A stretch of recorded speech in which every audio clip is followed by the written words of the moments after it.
இறைவனுக்கு வணக்கம். பூரட்டாதி நட்சத்திரம் கொண்ட கும்பம் மற்றும் மீனராசிக்காரர்களுக்கு பலன்களை பார்ப்போம். இந்த நட்சத்திரக்காரர்களுக்கு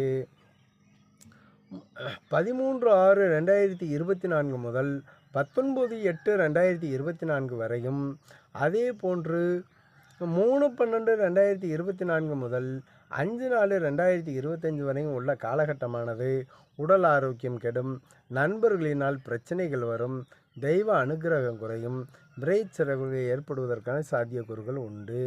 இதற்கு குலதெய்வ வழிபாடும் பெற்றோரின் பேச்சை கேட்டு நடப்பதும் இவர்களுக்கு வாழ்க்கையில் நல்ல முன்னேற்றத்தை கொடுப்பதற்கான சாத்தியக்கூறுகள் உண்டு. அப்படி கேட்டு நடக்காவிடில் விபத்துகள் அதிகமாக ஏற்படுவதற்கான வாய்ப்புகள் உண்டு. வண்டி வாகனங்கள் ஓட்டும் பொழுது கவனம் இல்லாமல் கவனம் சிதறுவதற்கான வாய்ப்புகள் உண்டு.